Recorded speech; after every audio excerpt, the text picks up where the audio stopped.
Hello. Thank you so much for coming today. My name is Thea Aldrich, and I want to welcome you. Thank you to Linaro, to all of the event organizers, sponsors, and all of you for coming this morning.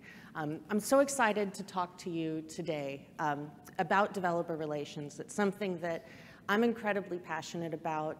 It's an incredible aspect of the open source community that really empowers developers and helps them build relationships to build better technology.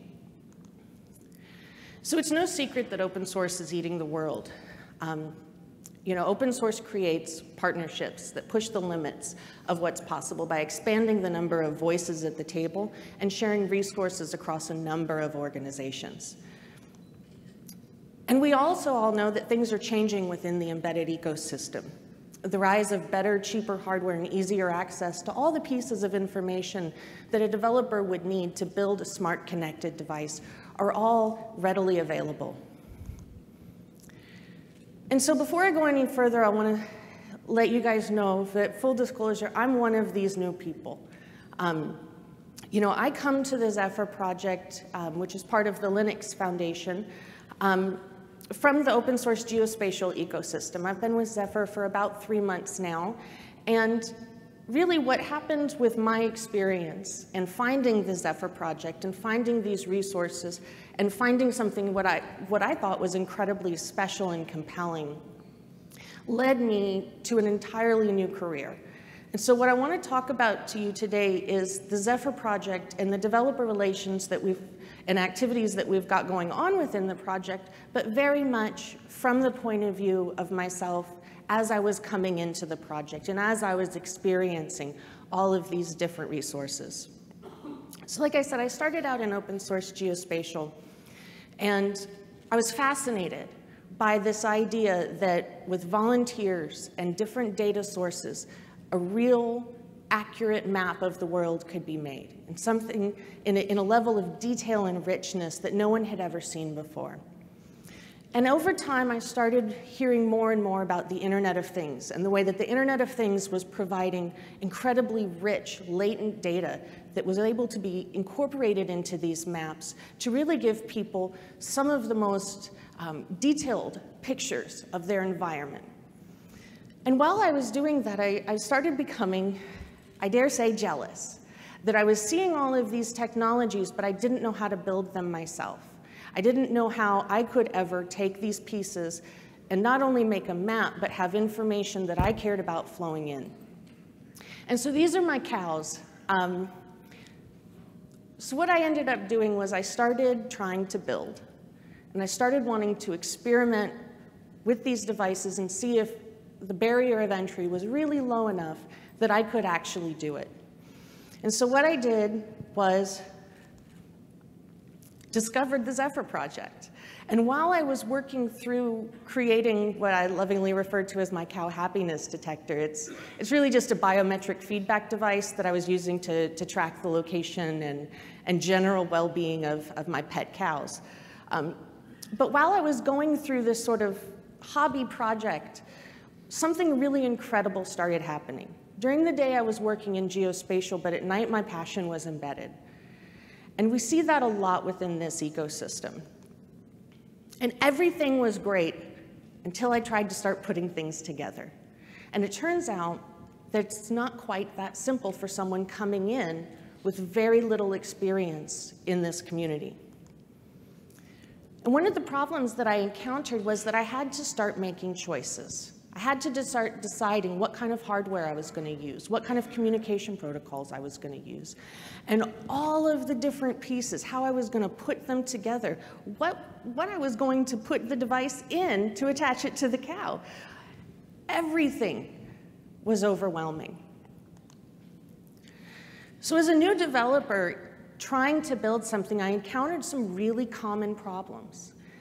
Fragmentation in the market. There were a ton of vendor-specific tools that either locked me into a certain way of doing things or locked me into a certain tool set.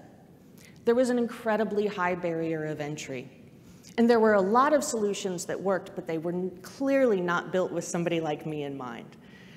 And I knew I needed help. And I knew that it was out there, but I couldn't find it.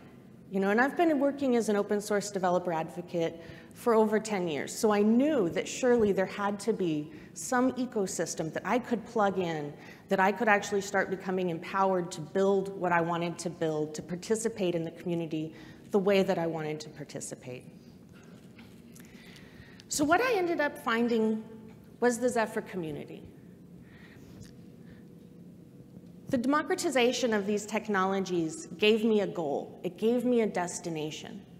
But within the Zephyr project, what I found and what the Zephyr community gave me was the rocket, the fuel, the map, and the owner's manual to actually start putting those pieces together and start being able to realize the products that I was trying to make as a hobbyist.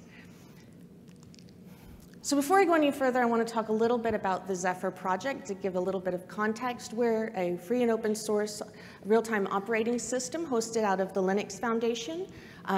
We boast a number of members, including Linaro. We have a very vibrant community. And Zephyr is built with safety and security in mind, specifically for resource-constrained environments, which really fit into the type of device that I was trying to build, which was essentially precision agriculture. And that brings me to the first best practice that I really want to talk about to you today. When I encountered the Zephyr project, it was intentional. And as a professional with experience in open source, it was clear to me from my first encounter with the project that things being done within the project were being done for a reason. The reason was to address those problems that I was encountering. Now, we're not all the way there yet, but it was clear from just the very first cursory look that the fragmentation, the modularity, the licensing, and the feature richness was something that I could understand why it was being done, and it was clearly being done for people like me and like you who were trying to do new and innovative things. But again, knowing a solution exists is fundamentally different from being able to implement that solution. And that's the second bit I want to talk about that really made an impact to me within the Zephyr community is documentation opens doors. I have to give a shout out to David Kinder from Intel, who's almost exclusively participated in the documentation of Zephyr. This stuff was transformational for me. So anybody who's building an open source project and trying to support the community, understand that the path that people like me are going to take as they come into this are through the resources you put out online. So these are some of the resources that the Zephyr community had available for me when I came in. And we're working very hard to build those. But one of the things I want to take a moment to shout out is the YouTube videos. You know, I'm not only coming to the embedded ecosystem from geospatial, but I came to geospatial from a non-technical background.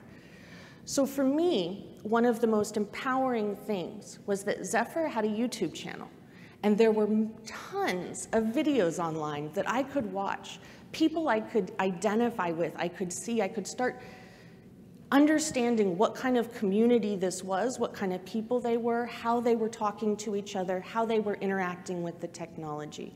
And the idea that I could just sit in my living room in my spare time and get an entire education on how to use this product was incredibly powerful. I also want to take a second to thank Linaro for videoing these presentations, because many of the presentations I was watching and I was finding so useful were actually presentations that were at some of these events many years ago. So thank you also to all of the presenters who do those, because in a lot of ways, half of the time if I walk up to you and I've got a big smile on my face, it's because I think I know you, because I've watched all of your stuff. I've seen all your videos, I read your tweets, and I've seen your code.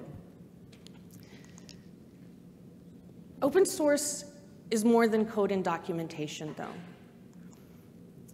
governance matters. Governance within open source can be a make or break endeavor, right? Because oftentimes, open source communities are faced with a number of challenges that they have to balance. There's competing interests. There's priorities that need to be ranked, and people have different ideas and opinions about those.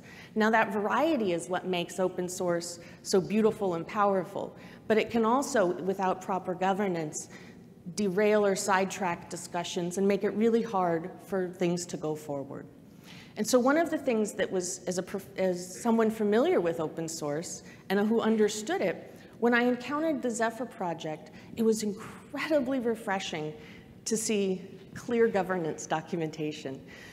One of the things that I like to point out about the Zephyr project that I think is where there's a lot of thought leadership provided by some of the folks that founded the project is the difference between decision-making in the technical steering committee and the governing board. You know, oftentimes it can be very difficult as a developer because you feel like there's competing business interests that might supersede the work that you're doing, or that there's things happening in the background that you don't know about, that you don't have a say in. And one of the things that was so amazing and so refreshing about encountering the Zephyr project was that you could see that everything had a process. There was a channel to go through if you had an issue. There was clear responsibility and delegation of authority within the project so that resources, time, and energy is spread around. But successful collaborations like this don't just happen on their own. There's a lot that goes into it. And that's the fourth best practice that I want to encourage you all to really focus on as you're moving forward in open source, is that community needs cultivation. These things didn't just happen, right? They were intentional. They were built with a purpose. They were explained to me. And there were also resources and activities that I was able to use as a developer that made a massive difference to me. Now, why would I put up meeting information? I love the first part of my week. We have a lot of calls in the Zephyr community, and it's one of the things that I really like. And I lurk on almost every one of these with a big smile on my face. Because what I love so much about them is even when there are fierce disagreements about the best technical path forward, the community is able to maintain professional behavior. They're friendly, and at the end of the day, everybody knows that we're working on a common goal for common purposes. I want to invite everybody who's interested. The Zephyr calls are a great way to get introduced to the community if you're not comfortable posting on a mailing list or reaching out in other ways. A lot of times, mailing lists and other resources that are very public can feel like too much attention as a newcomer. And so as a newcomer within the Zephyr project, being able to just quietly listen in on a call and maybe participate if I wanted to or I had something to add was so refreshing and comforting that there were different channels and different mediums that I could actually plug into and participate in a way that I was familiar and comfortable with. But wait, there's more. So within the Zephyr project, we're really trying over the next 6 months to a year to continue to build out these outreach activities. You know, as someone who benefited from them, they're one of the things that I'm the most excited about being able to contribute back to the community. We're going to be doing a number of events over the next few months. We're also starting to introduce language-specific webinars because we realize that we've got community members all over the world that want to hear about Zephyr, that want to learn about Zephyr, and it's going to be easier for them and better for them if we can communicate with people in their native tongue. We're also creating a number of how-to guides. I have to give a shout out to the Bluetooth guys. They have created a number of incredible resources that I love using, that I want to encourage you all to use, but we're seeing other organizations creating these and putting these out and not just telling you about the technical documentation, but showing you from end to end how you deploy this solution. We're also going to be doing a series of product spotlights, so I want to encourage any of you, if you are building with Zephyr, please reach out to us and let us know so that we can spotlight your product. and show other developers what they can do. You know, for me, the product spotlight of some of the products built with Zephyr helped me create new ideas that I could then go build. And so even if you don't think that what you're working on is necessarily very interesting, you don't know who in the community it might resonate with very powerfully and inspire them to go out and build. And also conferences and social media. You know, over the last few months, I've gotten introduced to WeChat and a number of other social media channels, and it's been incredibly fun to interact with the developers all over the world, and we're excited to keep that going. And then the fifth best practice I want to talk to you a bit about is diversity. And encourage you not to limit or confine what you think about and what you define diversity as within your project or your organization. Because for me, diversity was one of the things that attracted me to the Zephyr project, but it wasn't diversity in the way that I think a lot of folks immediately assume. So for me, diversity in the Zephyr project had to deal with technology. It had to deal with the number of supported boards that I, knowing nothing, could go to Radio Shack, buy a whole bunch of stuff as they were going out of business, and have a reasonable expectation that there was at least some level of support within the Zephyr community for those boards. The range of architectures that are supported, the number of use cases that Zephyr is being deployed in, the member companies. We've got everything from billion-dollar companies to two-person startups that are able, because of the governance, to sit at the table and have an equal voice within some of their boards. We also have diversity within our board members, and diversity on the board is incredibly important when you're talking about top-level decisions. There's diversity in goals within the Zephyr community. You know, myself as a hobbyist, I have fundamentally different goals when I try to build something than a developer doing so in their day job. But that doesn't mean that we both don't get wonderful resources and abilities from the Zephyr community and the Zephyr project. And it's the ability to have that many goals, that many products, that many use cases, that many types of technology coming in and all interacting together that you start seeing the full richness of the value chain that open source offers. And also the type of contributors. Yes, it's important to have diversity, but don't limit diversity, because diversity is an outcome. Diversity is an outcome of all of the things that you do within your project that's going to attract people, that's going to keep them engaged, and that's going to keep your project going strong moving forward. So I want to encourage you all to join us. That's our WeChat and our Twitter. We are all over the place. And like I said, Zephyr has been one of the most pleasant experiences that I've ever had in open source for these reasons. And I can't thank you all enough, and I want to encourage you to join us, because there is something very special happening with this project, and I would like to invite you all to participate and come along for the ride. Thank you.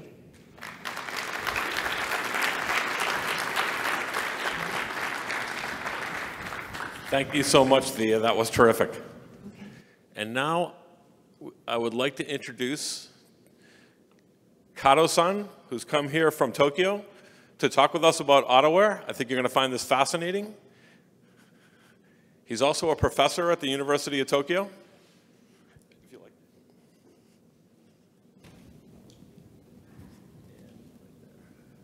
What's this? Hi. Good morning. Morning. My name is Shinpei Kato from University of Tokyo. I also represent my startup, which is called Thea. So today I'm happy to be invited here to present AutoWare, which is a 3-year-old open source project. So I'm going to introduce how we use open source software for self-driving. So AutoWare is open source software for self-driving, not only on your desktop, but also in a real car using a automotive specific board. So we actually use this software by ourselves as well for a lot of field testing. We equip the facilities such as a small computers, network switches, batteries, etc. And hardware is installed and control the car in terms of, so the car is modified to receive some commands from the computer. Then the hardware is kind of a brain for the self-driving technology. So it sends a command how the car should move. Let me introduce a couple of examples or use cases that we use hardware for. So this field test is performed by our team in Japan. So our team is qualified to operate driverless car on a public road. So this is actually legally performed. So we have a authorization from the police and the government to operate the car without drivers, without violating the law. So it's kind of complicated mechanism, how to make it happen, because still a driver with a driver license must be ready for taking over the car in remote place. So the remote place is always connected by LTE. But once such mechanism is constructed and permitted, then we can make a driverless car operation in Japan already. But driverless car in service will still take some time to be deployed. So today, the most common example of field testing is we still have a safety driver sitting in a driver's seat, because if some accident happens, then the driver can immediately take over the car control. So in this field test, the driver still sits in the car driver's seat, but everything is automated. So from city to highway and heading for the airport. So this scenario, this car is heading for the airport from the city through the highway. And this is how the car understands the real world. So in 3D structures, and the green highlighted line shows the path that the car tries to go forward, and some tracks or objects are kind of captured by a laser sensor. Then if you see some numbers on the line, it is a planned velocity. So the car always tries to follow the velocity planned on the line. Actually, this type of field test, I believe now, it is happening in everywhere in the world. In Japan, yes, maybe our team has the most experience, but also other companies are now trying to do this type of demo. And in Europe, in the US, and Asian countries, I see a lot of self-driving field testing using such a modified car. But as I mentioned earlier, I believe it still takes some time to be deployed. Perhaps the first commercial autonomous car will be showing very soon, but it's just going to be the first set of the cars. It will still take some time to be deployed. But yes, in terms of technology, if we try this, say, 10 times, then we could do this 9 out of 10. But still, the problem is that how to handle when the car fails. So in order to deploy the technology,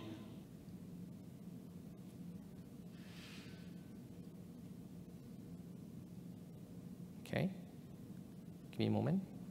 Okay.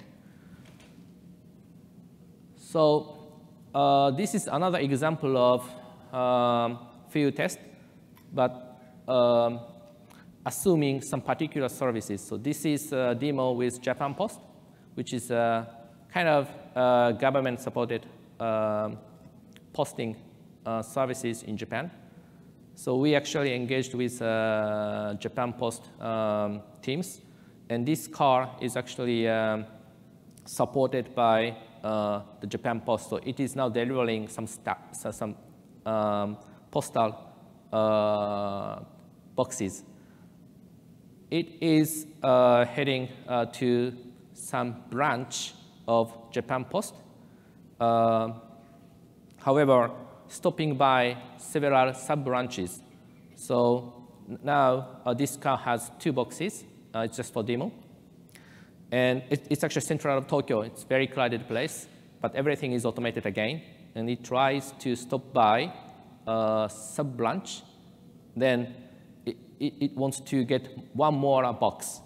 This operation could be done by human. So a human is standing on the branch side.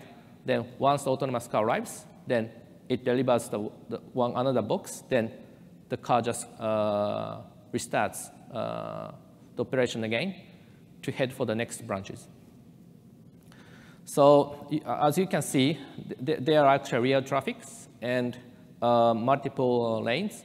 And since this car has to go on right turn in the next few moments, now the car is trying to make a lane change to the right, because in Japan, you can't make a right turn from the center line. So this includes a lane change, but now the car cannot find the opportunity to make a right turn, so it is waiting. But finally, perhaps once the space is found, then the car is going to, actually it's made a right turn. So this operation is done at about a 30, 40 miles per hour. So perhaps this is kind of upper bound that we could provide kind of real services using our open software. So spending more time, we could provide perhaps higher velocity services, but today 30 to 40 miles per hour would be some upper bound. And we also do similar testing in US or in Europe, so many other countries. So that's also very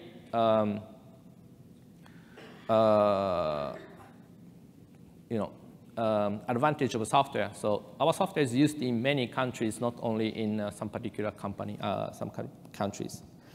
And the types of the cars, we also don't stick. So on one hand, we could use OEM cars, but on the other hand, we could also use a small EV. So this is actually manufactured by our team as well. Because I believe that a deployment of autonomous cars could start with small cars.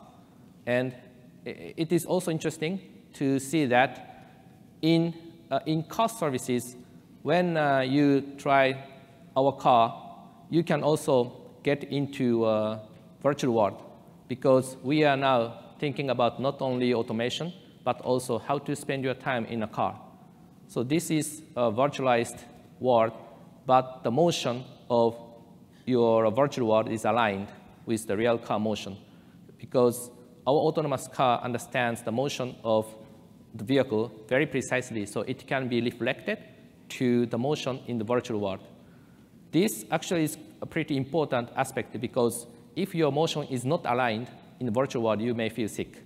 So in order to avoid kind of feeling sick in kind of services, it is actually important to align motions in real world and virtual world. So, and we can also switch between virtual world and augmented reality. So it's going to be one of the way that how we can spend time in autonomous car. By the way, this service is right now today is demonstrated in a Tokyo Game Show in Japan. So, and I think we're going to get a lot of attention now. So yes, and a couple of other examples that we test our software. So this car is actually 3D printed.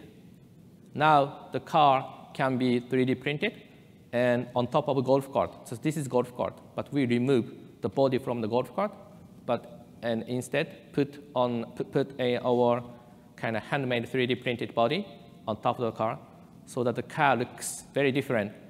I believe that just using golf cart may not give you user experience, but changing the appearance actually affects a lot to the services. So this appearance, I believe that in the future, 3D printers or some kind of handy methodologies to build the car could be deployed very soon.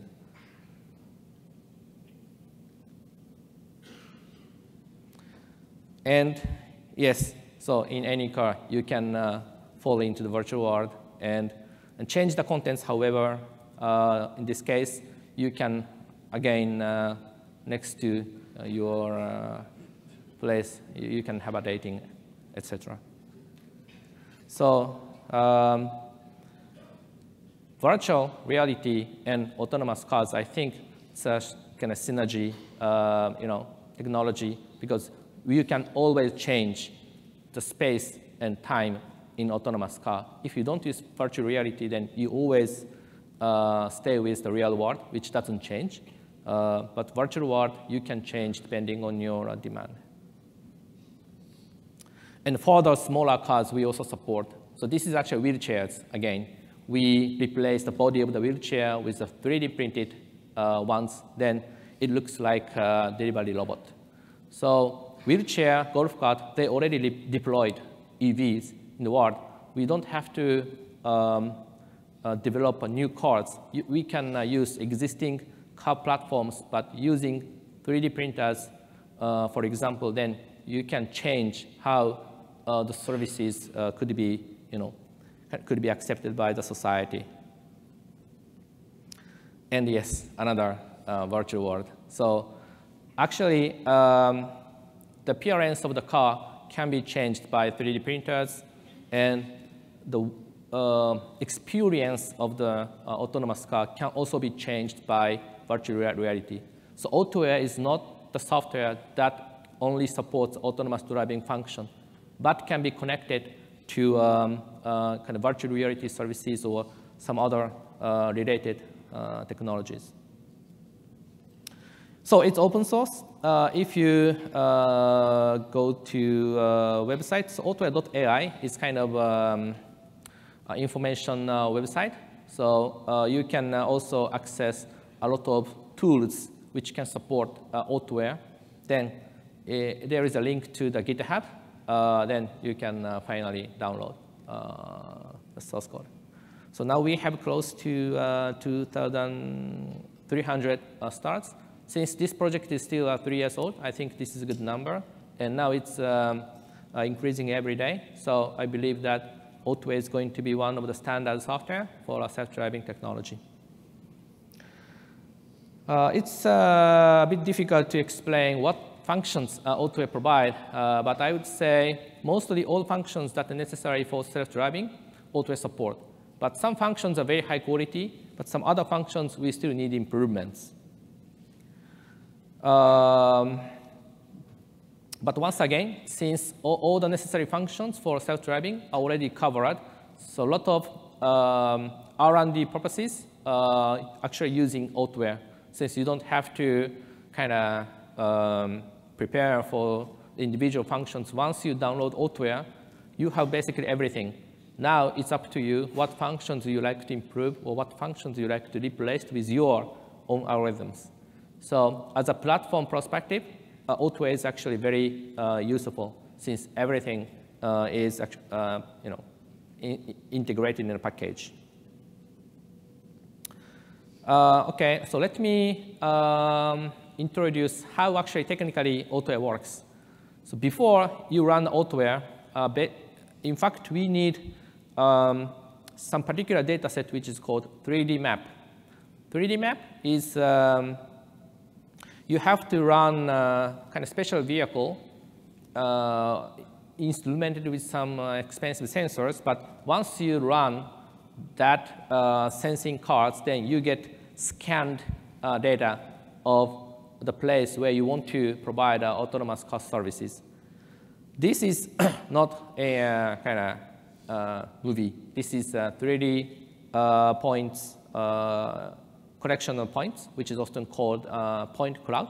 So it's a collection of XYZ points with RGB information.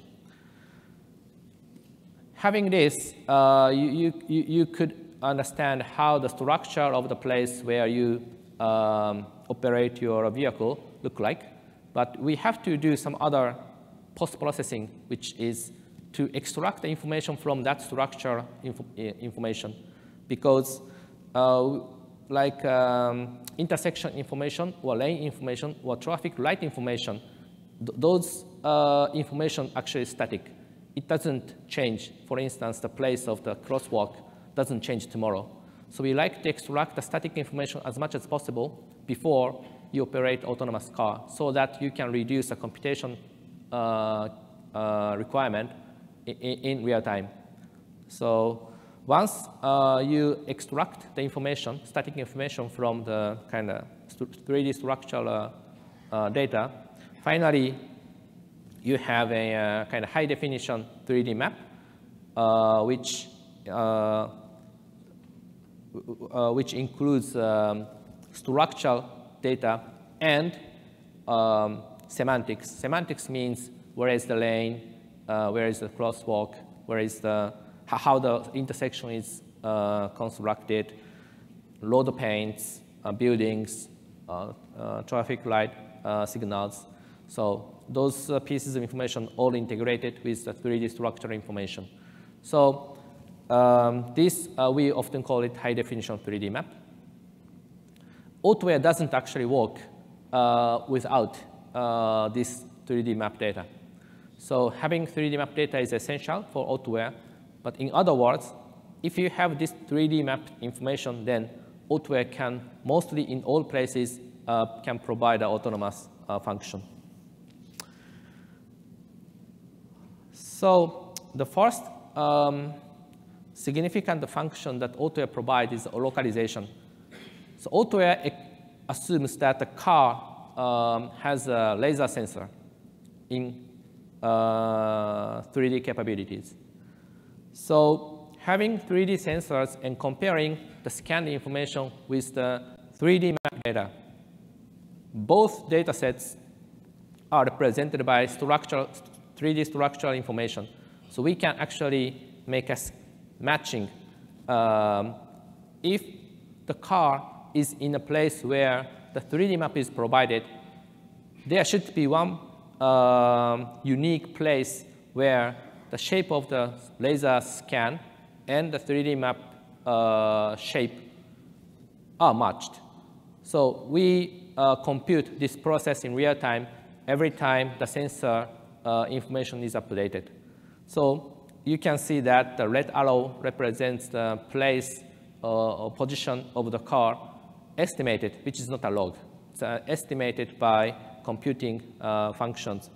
This accuracy of positioning or localization is a few centimeters. So this means that our autonomous car always understands the position of the car over the world by a few centimeters accuracy. That's why Autoware is now kind of acceptable for the city operation. If the accuracy of localization is not a few centimeters accuracy, then autonomous driving in city would be difficult. And kind of this is supportive function. So if you know your position very accurately, which means that you can also build a map. So this is kind of complementary to each other. If you have a map, you can make a localization. If you can make a localization, you can make a map. So this car, ahead, you don't have any map data, but because the car now has a localization performed, so it keeps saving the scan data. So the car itself has a laser scan sensor. So if the car goes to some place, then the shape of this place can be saved. So accumulating this scan, then we can finally acquire the 3D map information. So if you have AutoWare, you can also build a kind of rough 3D map.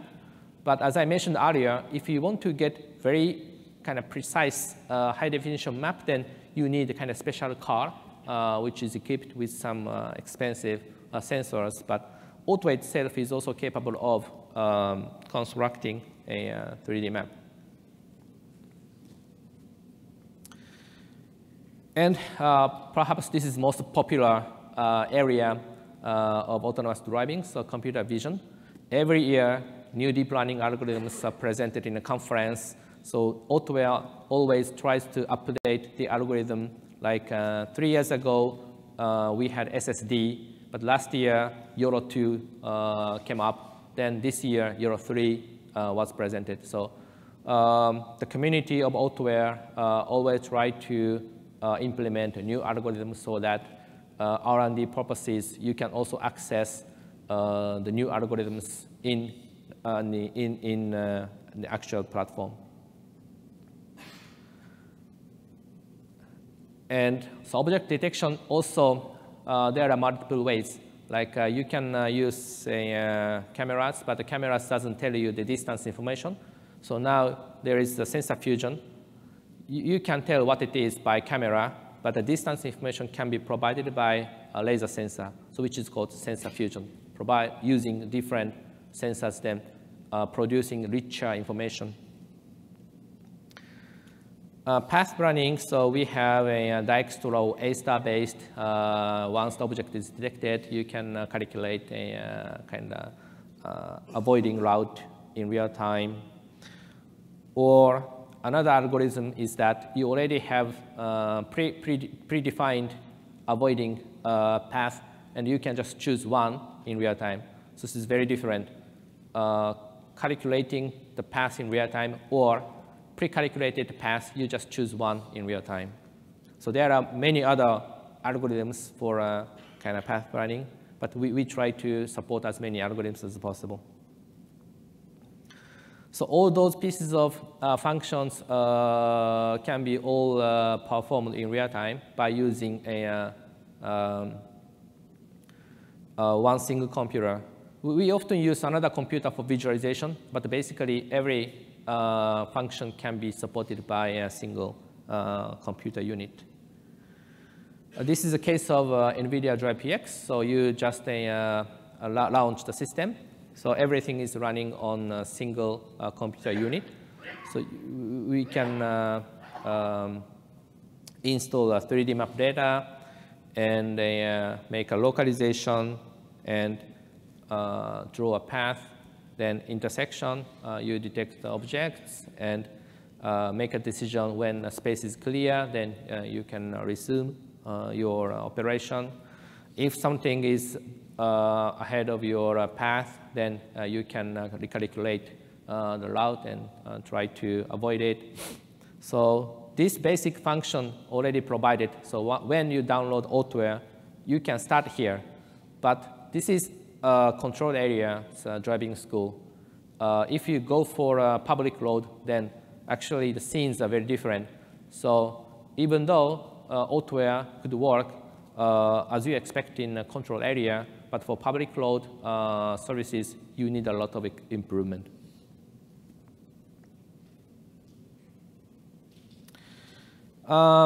So the current status of AutoWare is, actually we don't guarantee any real-time performance. The whole pieces of demos that I demonstrated today, we tried it, then we could make it. But we didn't know if it could be made before we actually tried. But in order to make a production, you have to make service quality, like especially we respect the real-time performance. So at least the system should be able to be analyzed statically.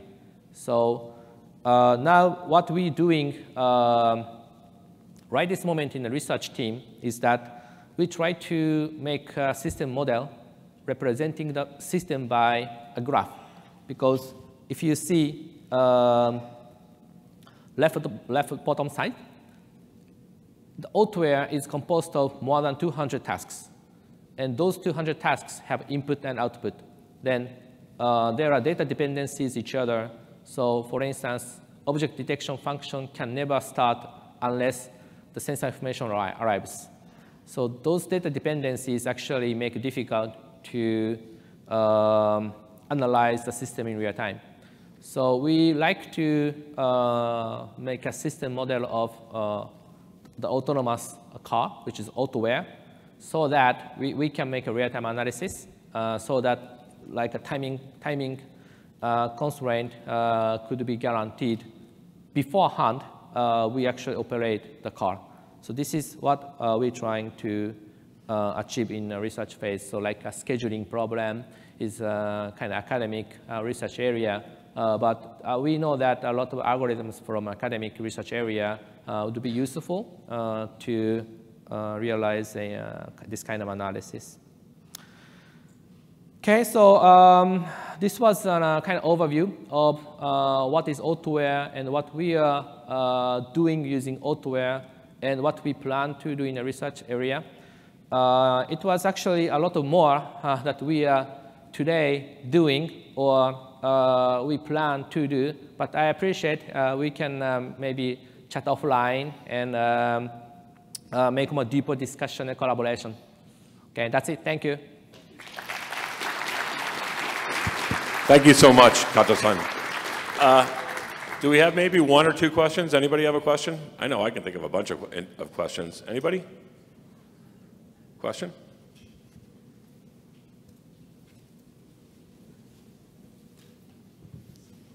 The module that you have on the top of the car, does the open source site also put together a design for that? Yes. Okay, and how much roughly does that cost?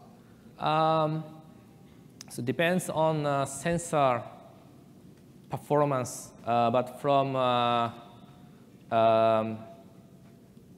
10K to, but you can get up to 100K if you choose a very expensive sensor set. But it's actually 10K.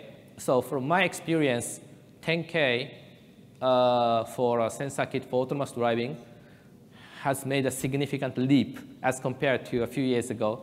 A few years ago, there was no choice of 10K, always 100K. But today, the cost of sensor is also very decreasing. So I believe in the future, it's going to be less than, say, 5K or a few thousand bucks. Is that the LiDAR sensor? Yeah, I'm talking about LiDAR sensor. But it's a whole sensor kit would also be going to be very cheap, reasonable. If the auto-aware is dependent on the point cloud 3D generation models, I mean, can't that be kind of can't that compromise security of the vehicles? How often do you have to generate these images? And I mean, what if like a building goes up or goes down or streets are modified? Yes, that should be also analyzed. But from my experience, you could just make an update every year. You don't have to make update every day or every week. But this means we shouldn't make an update every day. So my personal perspective is that at least maybe we should be able to update every month, if not needed, but every month update would be most reasonable because everyday update could be very kind of costly, expensive, so every month. But in reality, from our experience, the map can be used for maybe for 1 year because only a few buildings gone. It doesn't really affect the performance of localization. So basically, 1 year or 2 years duration is acceptable, but we aim for map updating every month. So I have a quick question for you. What about connectivity? So the car operates independently by its own, but is there connectivity to the cloud? And in the future, will there be benefits to having connectivity between autonomous cars? So if you go to the website, we also have a AMS, which is auto-aware management system. So if you have auto-aware and have a connectivity like LTE, Wi-Fi, anything, then you can watch the whole auto-aware cars on the browser. So the position or the status of the car can be, yes, managed by cloud. We also provide that tool for free. So will cars communicate with one another? not direct, but yes, going through the cloud, yes, you can exchange the information. So for instance, the car behind the building, which is not captured by the sensor, you can also make it visible going through the network. Thank you so, so much for coming here. It was fascinating, really interesting. We really appreciate it. Thank you very much.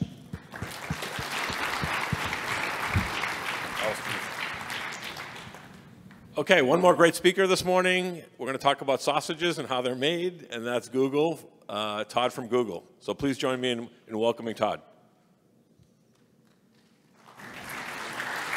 The clicker? What's up here? All right, so Joe chickened out.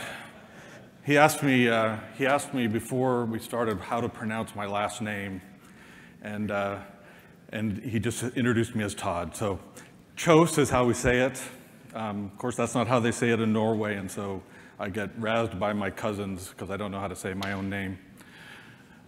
So we're going to talk. It's hard to follow a talk that has lots of virtual reality and cool videos of visualization. So this is maybe going to feel a little bit like making sausage, but we're not actually talking about sausage. We're going to talk about the Android kernel, or kernels. And I'm going to start it off about a year ago, last November. My manager at the time, Bram Lemarchand, who was the manager of the Android kernel team, was brought to the Maintainer Summit. Linus asked him to come to talk about the Android problem. And it's actually a set of problems. And we're going to actually go through a few of those problems and how they're either still a problem or how we're addressing them. But fundamentally, from the maintainer's point of view, the Linux point of view, the big problem with Android kernels is that you can't run phones with mainline because of a bunch of reasons that we're going to talk about. And so we're going to kind of go through some of the things. This is a LWN article. If you want to read it later, the URL is right there. So the first one, this is a quote from the article. The SoC market cycle is such that these chips will always run a 2-year-old kernel.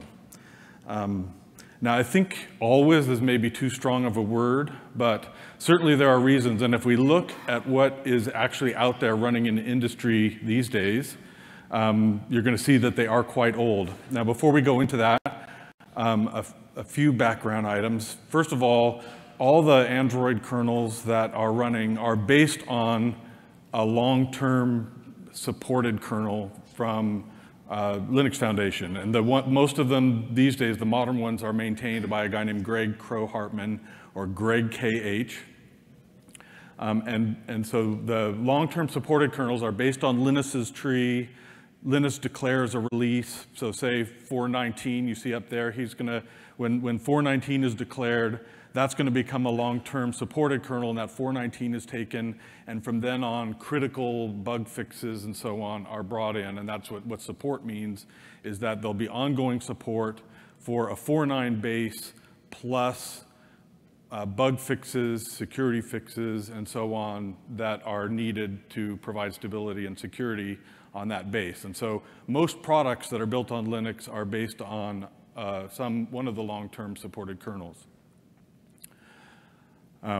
So I'm going to refer to these as LTS, long-term supported. So we're going to come back to that a little bit.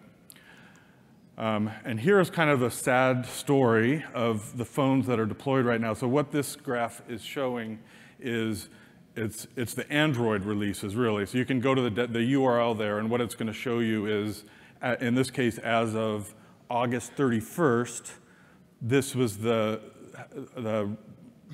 distribution of the various Android releases. And Nougat from several years ago, that's the biggest one these days, close to Marshmallow from the year before. So you can see it takes a long time for things to update. The new release Pi isn't on here at all. And this is one of the things we had last year. Ilian Malchev came and gave a talk about Treble. And Treble is about addressing what we see here, where it's so hard to update and the new releases take so long to get out there. And so my expectation is that Oreo is going to grow faster, or that Pi is going to grow faster than its predecessors did as more and more people are participating in Treble. But what we're still seeing is sort of the backlog of Marshmallow and Nougat, which didn't have all of the advantages of Treble for updating. But also notice the kernels that are running there. And this is actually kind of an optimistic view because the kernel numbers that I put there are the kernel version for the flagship that shipped for that release. So it was the most common introduced kernel.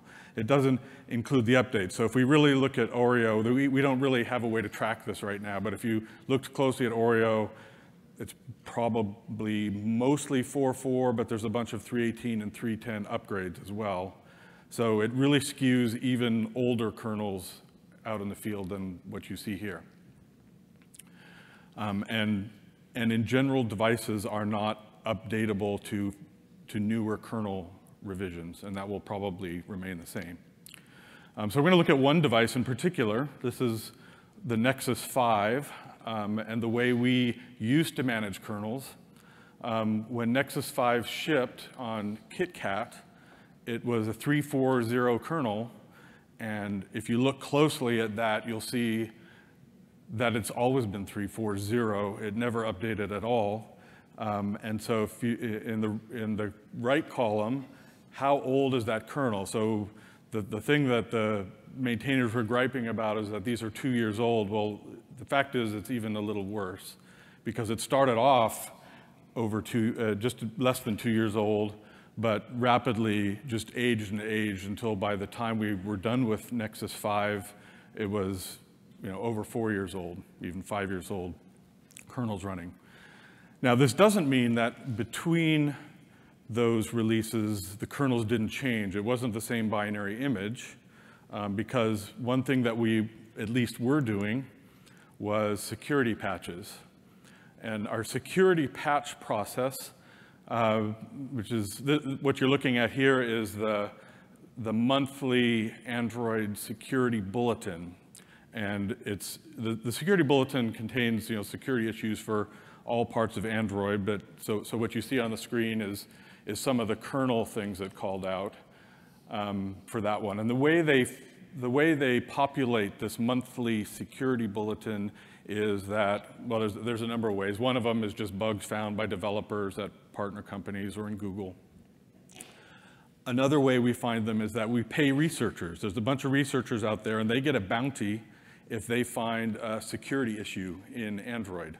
And they can go file that, and bugs are generated, and if our security team agrees and believes that it actually is a serious issue, then those researchers get paid. So we're paying for people to find stuff. And in this case, what's interesting here is this bulletin came out, and you can see it says that the fix already exists in the upstream kernel. And so one of the problems that we're having, and we're still having, and that we're working very hard, is that a lot of the security bugs are not marked as security bugs in LTS kernels. Greg Cage, says, look, we get these bugs in. We don't know that they're ultimately going to be security problems. We just know that lots of major things are being fixed in the LTSs, and downstream on devices, people aren't taking them. And so devices become vulnerable. And even now, when we have a security release, the security releases only contain the patches that are cited in the security bulletin. So if somebody actually found it, then it might be fixed in the security bulletin. But sadly, a lot of times, the way we learn about a security problem is like this, where some nasty problem is found and it's in the press, an exploit. And so this is an exploit this is an issue that happened on Nexus 5, 3.4.0 through its whole lifetime. But there were a number of times where problems that manifest in the field would have been fixed if only we'd been taking the LTS kernel, merging it down, and patching the device regularly with it. But we weren't doing that. So a couple years ago, as part of Treble, we revamped how we do Android kernels. And so we're going to describe it on this slide. So the blue you see is the LTS kernel. So that's maintained by Greg KH for most of the ones we are maintaining today. The yellow is the Android common kernel. That's what my team maintains. And so we have an Android common kernel for LTSs 4.14, 4.9, 4.4, 3.18.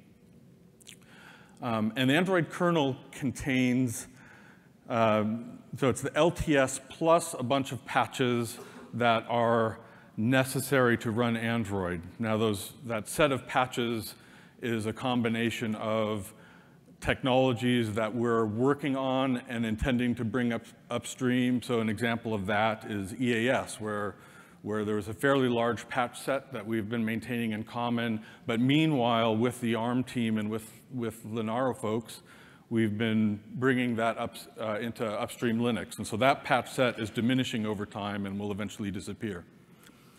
There's a bunch of other patches which we really don't have any good excuse for why they're sitting in common and aren't merged upstream. So we also have accumulated some technical debt here. So we add our technical debt at the Android common level. And we're actually getting a bunch of help from some of the Linaro team on that as well, of taking some of our debt, merging it upstream, or in some cases we're re-implementing as user space features, and so that we don't have to carry it in common. So an Android kernel, to function properly, you need at least the stable plus the Android common, and then you have something you could run, say, on an emulator or something like that. And then if we're going to actually run it on hardware, we need some more. And so if we go down one level, we have what we call the SoC kernel, and so this would be, say, Qualcomm and their flagship silicon for that year. This is where they would add all the secret sauce to support that SoC. And then finally, the device kernel. So that could be, for example, where things that are specific to a specific device, so Pixel device, the device drivers for the touch panel and that sort of thing are inserted at the device kernel. And what's new from the way we used to do things is that we are now in a regular cadence of merging down, where once a week or so, when Greg KH releases a new LTS version, so like 4.4.96, that version is merged down into Android Common. And we do a bunch of testing. And actually, one of the reasons we joined Linaro a few years ago was to take advantage of the expertise that exists in Linaro to help us out with the testing and some of these activities around getting the patches to flow down. So LKFT has been critical to being able to give our downstream partners, the SoC vendors, confidence to take the common kernel, merge it down, because it's been tested. The SoC, the Android common is merged regularly down to the SoC kernels. That's done by the SoC vendors, and that's also done on a fairly regular cadence. And then eventually, on some devices, it's merged all the way down to the device, and you can actually see it. That's part that we haven't completely worked out yet, and are still working with vendors and OEMs. So another part of what the maintainers complain about, and this is a big part of why we don't run mainline, is that typically the kernels that ship have many lines of code. I think Greg did the accounting on it once and found that slightly more than half of a binary running on a device is generated from out of kernel code, out of tree code, which means it comes from, it's part of our technical debt, or it comes from the SoC vendor enablement of the silicon or from the device. And so he kind of refers to it at that point as Linux-ish, not truly Linux. And so obviously what they'd like to see is everything upstream, so that so that you can actually run the kernels using mainline kernels. Now, there's a bunch of reasons that doesn't happen: business reasons, cultural reasons. Some of this hardware has pretty limited lifetimes, and the teams are busy. They get it done, and then they move on to the next project. And culturally, if you're not just working upstream, it's really hard to retrofit it upstream. And there's good reasons to work upstream, as we in this room know, but there's also IP reasons and cultural reasons why it isn't happening yet. But we do see a few cases where the code is getting upstream, and notably right now we have the SDM845 code from Qualcomm is being merged upstream, and that could enable there to be some phone form factor devices that maintainers upstream will eventually be able to use. And I expect to get there is gonna be with the help of a bunch of people in this room to help support that and test it and help get the full set of features and drivers upstream where it can be used with upstream code. So this is so I think that's sort of the silver lining and the exception to the initial statement that all kernels are going to be at least 2 years old. I think we have some of these cases where at least we could have a few devices, and then maybe in the distant future we can get to where SoC development is being done upstream too. But that's a long road and a difficult one. Going back to this picture, one thing you'll notice is that the arrow for the LTS kernel ends very early. So that pretty recently we were in a world where by the time we get around to shipping a device, the kernel that it's based on has only a few months left of its support lifetime. And so when that support lifetime ends, then Greg stops taking the critical fixes and bringing them in, and that flow of patches downstream to the device gets cut off. And we recognized this was a big issue when we were changing to this new model, and this was another thing that was a motivator for us to get involved with Linaro, because we've gotten an enormous amount of help to make it possible to extend that LTS out to 6 years. And so Greg KH agreed to do a 6-year experimental LTS support for 4.4, and Ilian announced that at his keynote last year, and in general went really well. It was experimental though, and so it was kind of funny during this last year, we'd have a lot of SoC vendors coming to us and saying, well, okay, 4.4 has a 6-year lifetime, but 4.9 has only a 2-year lifetime. So it looks like I get a better support if I ship with 4.4 instead of 4.9, let alone 4.14. And so this is sort of getting us into, we have this sort of difficult dance right now where Greg doesn't want to sign up for supporting 6 years for everything until he sees that it's actually working and people are actually using it. And so he wants to see that when he picks up a 4.4 based device, that it's running a recent 4.4, not a really old 4.4.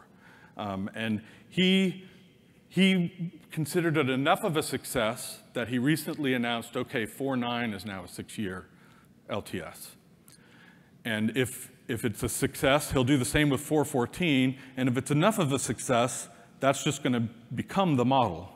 But until then, we're going to have, so right now we have people coming to us and saying, okay, I don't want to use 4.14, it's only got a 2-year support. I want to use 4.9 instead. And so if anyone is asking you that, tell them they should use the latest one that they can, and it's going to get a 6-year lifetime, assuming people are actually using these lifetimes, and if they're not using it, he's going to stop. So there was a while during the 6-year LTS where what we saw where the patches were merging down to the SoC kernel level, but they were never going out the door on a device. And so this was a little worrisome. But things are getting a little bit better. So if we look at a recent device, this is our Pixel 2. It initially shipped on a 4.456 base, and each of the major releases that we've done, the MR1 and the Pi release, it got an update of the LTSs. So this is Greg's idea working. Not quite as well as he'd like, because you can see there's a 6-month lag there for the last one, which was because we had some internal issues, and so they froze it a little earlier than we thought that they were going to for Pixel. But when we have another release of Pi, so we're going to have these, we're not going to have any major releases or MRs, but we are going to have some maintenance, some I don't even remember what they're calling it, but periodically it is going to get updated at the kernel level. But this is Greg noting in the same article, vendors are coming around to using the LTS updates, but there's a new problem in the form of carriers. It isn't really a new problem, but it's a new problem to us because we never were doing this merge down before. A new problem in the form of carriers who are unwilling to ship those updates. So the carriers decide whether they're going to support your device on their network. So, you know, the different carriers behave differently, but many of the carriers look at our monthly security bulletins, and they say, okay, for a security release where you're not going to go through full qualification, we'll let you ship those patches that are specifically cited in the security bulletin, but that's all, because more patches just means more bugs, and we don't want to take them. And so we're still in a world where, for the most part, the security patches that go out monthly are just including those few patches that are cited in the Android security bulletins, and therefore don't contain a bunch of fixes that are real. And in fact, just about a month ago, there was another exploit that was observed in the field. For Pixel, we got lucky because we had just updated the kernel.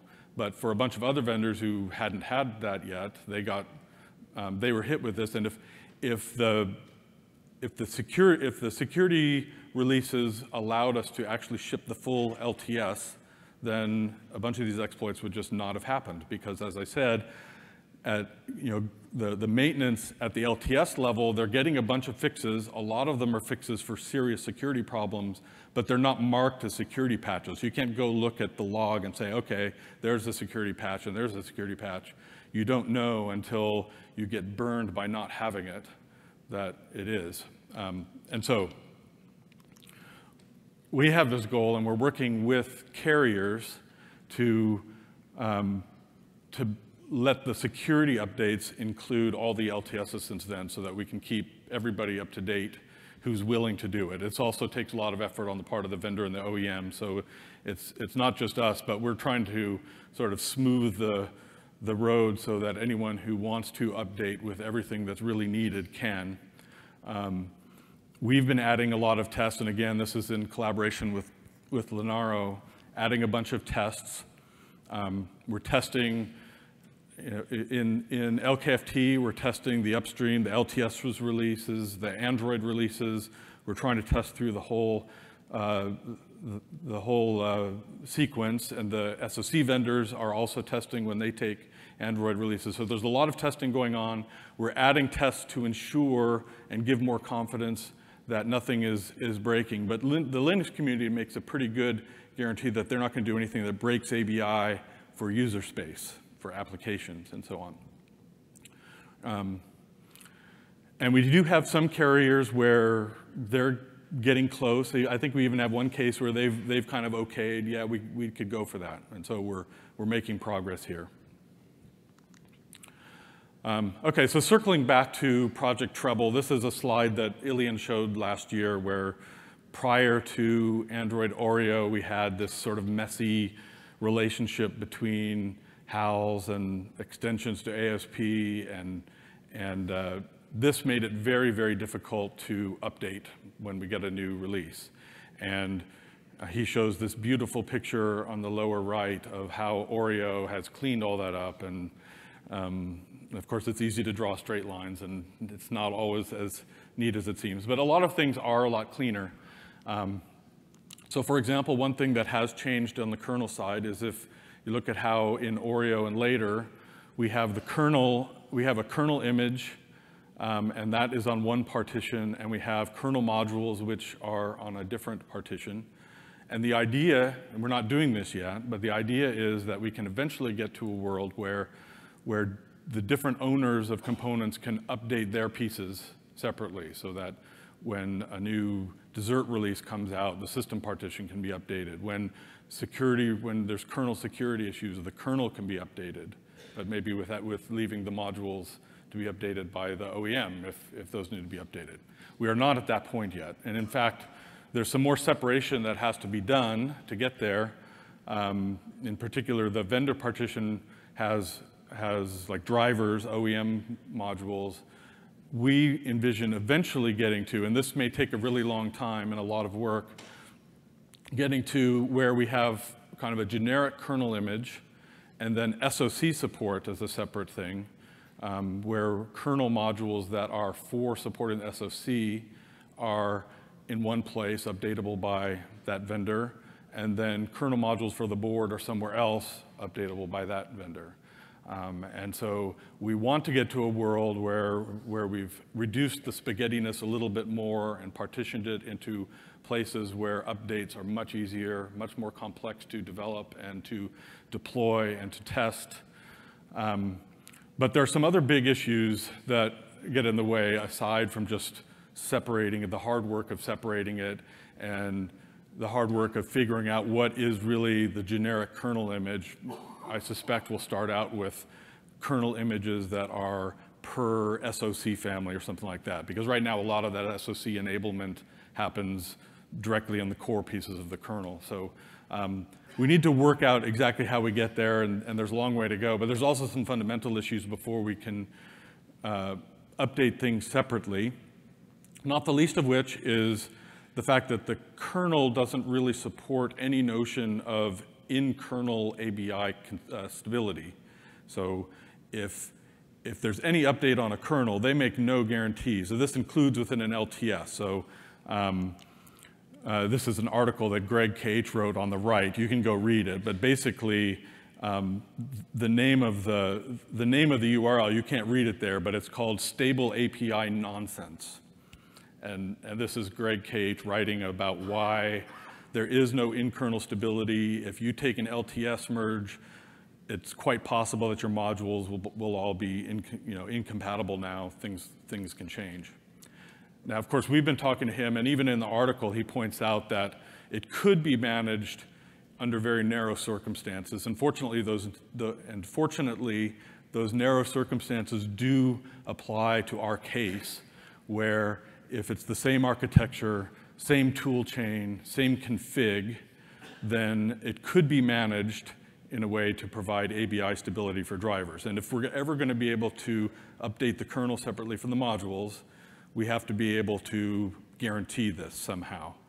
Because the kernel can be updated, the modules are still the old ones. If there's something that changes, some structure that changes, or an exported function that changes, then that could be a problem for that module. So one of the big areas that we're working on sort of going forward to prepare for this day that's a ways in the future is we're working with Greg on process things, and we're working on ABI tests to test whenever there's a LTS update, what things have changed or what things potentially have broken. So for example, here is the output of a test. This is just one part of that output, but it's showing when we went from 4.4.94 to 4.4.95, somebody changed the definition of the key struct key, and they added an element in the middle of it. And so the tool flagged this. Here's the structure that changed, and then it listed the 3,410 interfaces that would be broken in the ABI because of that change. And so what we're planning to sort of work out in this with Greg's help is that he'll run these tests on when he's doing an update, and if it's an easy fix, if there's something he can fix very easily, in this case it might be fixable, we'd have to look at the details because it might not be, but it might be fixable by just moving that new structure element to the end. It might. I don't know for sure because I didn't look at this one. if that's true, then he agreed that he would be willing to take in a fix for that at the LTS level. Another option then would be it flows into common, and we could fix some of these ABI issues at common. But there's also going to be some ABI issues that we can't fix. So for example, if we have another event like Meltdown or Spectre, there's no way that that can be fixed without breaking things. And so we're always going to have some cases where it has to be a synchronous update of all the pieces of the kernel. So we're just resigned to that, but we're going to try to get to where most of the time we don't have to. Another approach that we're taking, and again, this is a pretty long-term approach, is right now there's over 30,000 exported interfaces. So if you write a module that's external to the kernel, you can only use the interfaces that have been exported. So you can't just call any function in the kernel. They have to have been explicitly exported. But there's a whole bunch of them that have been exported, but they're really not for general use. They're really for maybe two modules who depend on each other, or very specific uses within a subsystem. But right now there's no namespace control, so anybody with a module can basically call any of the exported functions, and often they do. And so we're trying to help the kernel community get a handle on that, and we submitted a patch that's actually gotten pretty good feedback so far, which introduces a notion of namespaces for exported functions, so that you could, for example, within the USB framework, tag it as USB exported.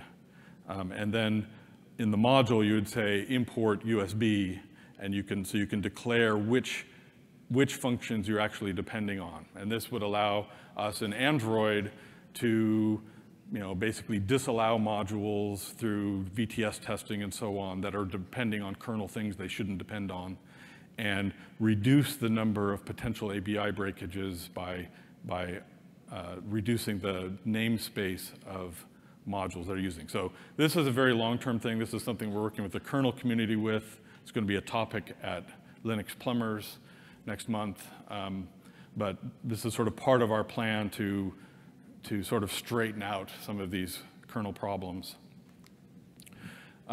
So for our team, the things that we're focused on, first of all, we've changed our way of managing the Android common kernel.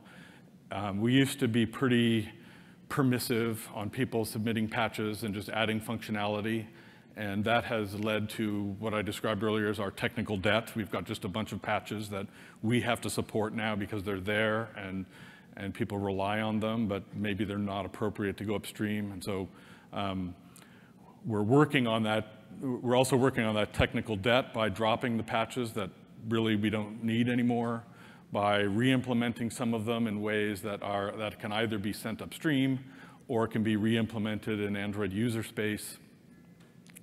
As I mentioned earlier, we're working with vendors on accepting LTS as part of security patches so that we can keep everything up to date and more solid with regards to potential security exploits. And we're improving our tests kind of all around, improving our tests just for acceptance of LTSs and making sure that the kernels are solid. But then we're also working towards that time where we can do separate updates. So we're doing lots of ABI tests, and then we're sort of at the very beginning talking to SoC vendors about this generic kernel interface concept and how we can. So that's sort of a long-term thing that we'll probably be reporting on in a few years. So that's it.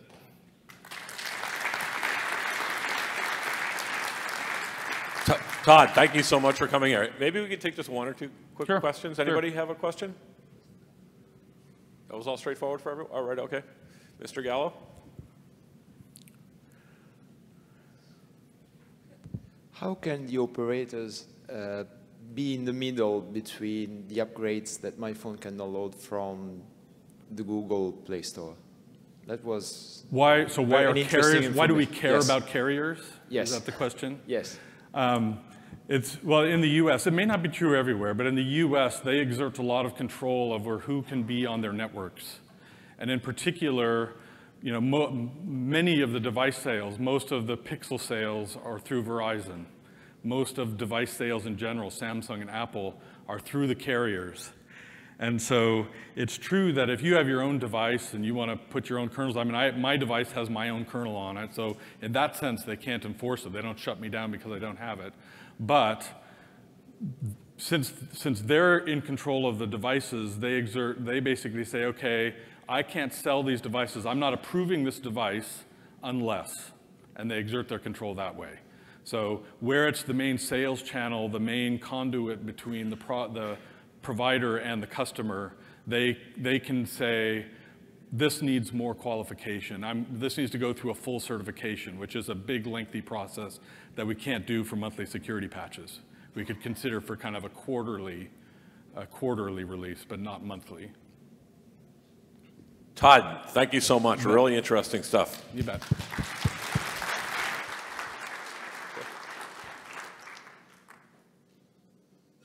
Okay, so Demo Fridays at noon. It's on the second floor where lunch gets served. It's only a couple of hours from now. We're really happy that everyone's here this week. We hope you had a really good week this week. We'll close it out at the end of Demo Friday. We'll see you down there at noon. Oh, one more footnote about AutoWare. So AutoWare is a new project in Linaro, and we're looking for member participation. So if Kato-san's presentation looked interesting, please come and talk to someone from Linaro if you think you'd be interested in participating. Because we want to make sure AutoWare as an open source project runs really well on ARM.